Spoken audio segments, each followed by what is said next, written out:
Dear brothers and sisters, here we are again, and the Lord, He gives us once again a word that helps us to enter into this new week that is ahead of us.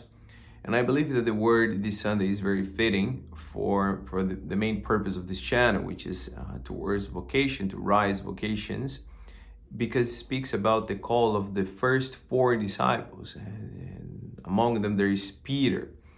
The Lord is beautiful to see what the Lord has to do with them, because before sending them for the mission that He has entrusted to them, He has to form them, He has to prepare them. And here He is. No, we see in the gospel of this Sunday, which is the miraculous catching of fish. And what is it that the Lord is telling first the disciples, but mainly Peter, because he enters into the boat, but he enters into Peter's boat, now, not anyone else, but in Peter's boat.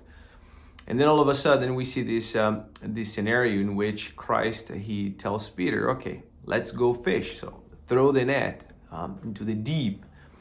And here we have Peter, perhaps hopeful, but in a very cynical way, I would say. Lord, we've been here fishing the whole night, and, I know what I'm doing, And by the way, I can do this, right? But okay, if you say, for whatever reason here, Peter, he obeys, okay? I don't know if that's pure obedience, because pure obedience has to do with faith, right? Everybody who has really faith obeys, but not everybody who obeys have faith, right? Let's say. But he does, let's say, he does what Christ tells him. And by doing so, what happens? They catch lots of fish, and then they are amazed. And the very reaction of Peter tells us that he didn't quite believe. He says, away from me, Lord, have mercy on me, because I'm a sinner, away from me. Peter, he looks at himself, which is, in a way, is what the Lord wants to do with them. In part of forming the disciples, which is the first step of wisdom, if you want, that is also the first step towards holiness, is to know ourselves. Peter has to know himself.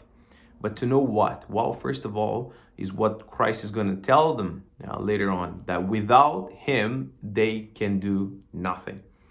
Without the Lord in this boat, which is us, this boat symbolizes our life. The boat symbolizes the church.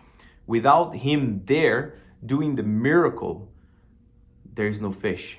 Fish here is also a sign of life. Without Him, our boat is empty, let's say. And that, in a way, is a good news for us, because many times it's quite easy to believe, especially in our society nowadays, that everything depends on us. That your kids depend on you, that your marriage depends on you, that that everything depends on us. And then at the end of the day, we are so heavy people, worried, stressed out. And no.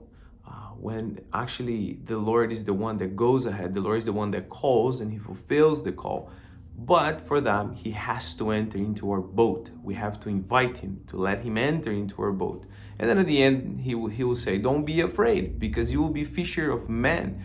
What does it mean to be a fisher of men? Which is in our baptism. It's not only for the priests. All of us in our baptism, we are called to be fishers of men, which is to bring these people to the Lord. That's what it means, which is beautiful, if you want. But in order for that to happen, we have to remember that it is the Lord who does it. No, it's like me in the parish here. I am an impediment, let's say here. It is the Lord that brings this into fulfillment. So very good courage, brothers and sisters. I believe that this word today invites us to allow the Lord to enter into our boat and allow Him to do the miracle.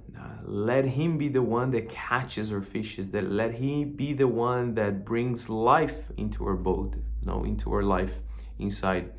Very good. I hope that this helps you to say yes to whatever the Lord has called you to do today. Maybe marriage, maybe as a priest, or as a single person, whatever. So that we may experience this love that the disciples at the end, they experienced. May God bless you all.